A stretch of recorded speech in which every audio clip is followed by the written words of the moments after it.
La survie de la MINUSMA est-elle menacée? Nombreux sont ces pays qui se sont retirés de la force MINUSMA, la Côte d'Ivoire, la Grande-Bretagne, l'Égypte, le Royaume-Uni et tant d'autres. Cependant, le Mali est toujours en période de crise et si cette situation se dégénère, quel peut être le sort des zones menacées par le terrorisme et quel peut être le sort de la MINUSMA? Telle est la question que se pose la population. Depuis le 28 octobre 2022, lors d'un entretien, le ministre délégué Léon Kankoum Adom a informé le secrétaire général adjoint aux opérations de paix Jean-Pierre Lacroix cette décision des autorités de la Côte d'Ivoire de retirer progressivement leurs troupes et des polices déployées au sein de la mission multidimensionnelle intégrée des Nations Unies pour la stabilité au Mali, MINUSMA. Une décision qui a été notifiée officiellement au bureau du secrétaire général adjoint aux opérations de paix, DPO, des Nations Unies à New York par le gouvernement ivoirien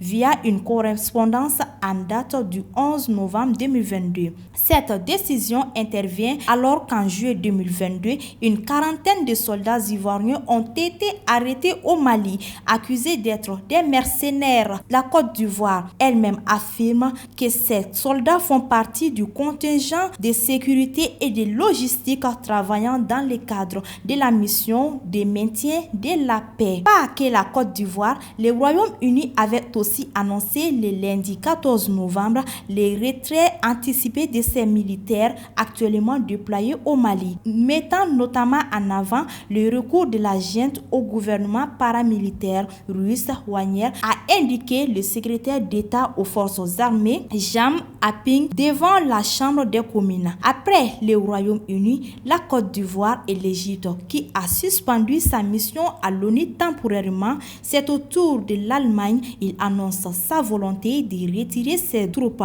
engagées au Mali au sein de la MINUSMA. Les soldats allemands doivent mettre fin à leur engagement dans l'opération des casques bleus de l'ONU MINUSMA au plus tard fin 2023. Selon une source gouvernementale sous couvert de l'anonymat annoncé ce mercredi. Le 14 novembre, la Bretagne a aussi fait part du retrait de ses troupes qui sont à peu près 300 soldats au MINUSMA plus tôt que prévu. Voir ces pays se retirer est une crainte pour la population et en tenant compte de cette affirmation de Hamidou Ould Abdallah, responsable du Centre pour la stratégie et la sécurité dans le Sahel-Sahara, la guerre qui se déroule au Mali est une guérilla.